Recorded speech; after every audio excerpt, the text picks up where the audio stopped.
Nanindigan si Foreign Affairs Secretary Boy Locsin Jr. sa desisyong ipakansela ang lahat ng courtesy diplomatic passports na ibinigay sa lahat ng dating Foreign Affairs Secretaries at mga dating ambassador ng bansa. Kasunod ito ng pagharang kay dating Foreign Affairs Secretary Albert Del Rosario sa Hong Kong. Umaaksyon si Dale De Vera.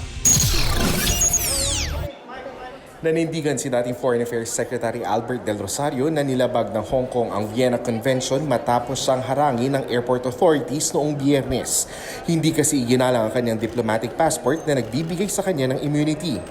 Kinabukasan, Sabado, sinabi ng Office of the Consular Affairs ng DFA na maglalabas ito ng kautosang magkakansela sa lahat ng courtesy diplomatic passports. Ititigil na rin daw ang pag-i-issue ng mga courtesy diplomatic passport. Paliwanag ng DFA, taong 1993 nang simulan nito ang pagbibigay ng diplomatic passports sa mga dating DFA secretary at mga dating ambassador bilang courtesy o pagbibigay galang. Hindi raw ito nangangahulugang protektado pa rin sila ng Vienna Convention na nagbibigay ng diplomatic immunity sa mga piling opisyal ng isang bansa. Sa panayam ng programang The Chiefs, ipinagtataka raw ni Del Rosario ang hakbang na ito ng DFA.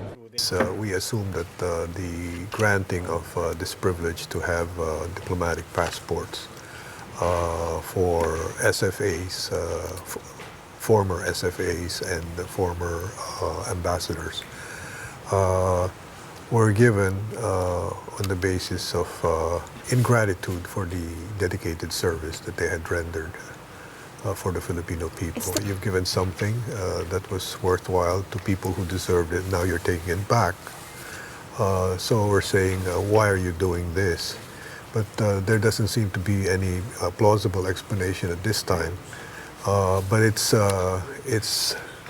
Paliwanag naman ni Foreign Affairs Secretary Boy Locsin Jr. sa Twitter, bukod sa mga piling opisyal na pinapayagang magkaroon ng diplomatic passport, pwede rin itong ibigay sa mga taong may official mission. Wala raw sinasabi ang batas na pwede itong ibigay bilang courtesy. Kaya hanggat hindi nare-resolba ang issue, maglalabas ng kautusan ng DFA para ipakansela ang lahat ng courtesy diplomatic passports. Hindi rin daw tama na ginamit ni Del Rosario ang kanyang diplomatic passport para sa isang pribadong okasyon gaya ng pagdalo sa isang board meeting. Dagdag pa ng kalihim, gusto lang niyang maiwasan ang pag-reject ng ibang bansa sa diplomatic passport ng Pilipinas nang walang malinaw na basihan.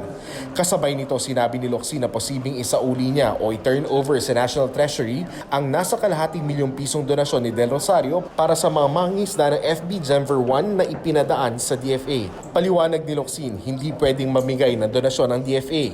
Hindi rin daw pwedeng ipadaan niya ito sa ibang departamento dahil maituturing daw itong malversation. Bagay na ipinagtaka rin ni Del Rosario, gayong hindi ito ang unang beses na nagpadaan siya ng donasyon sa ahensyang dati niyang pinamunuan. Ginawa na raw ito noon ng dating kalihim para sa Pilipinang convict sa Indonesia na si Mary Jane Veloso. I wanted to demonstrate that we care and that we are very sympathetic in terms of what has happened to them. But if Secretary Locsin thinks that the DFA should not be doing that, then that's his call. So I just have to look for somebody else who will do it for me. Umaaksyon, Dale De Vera, News 5.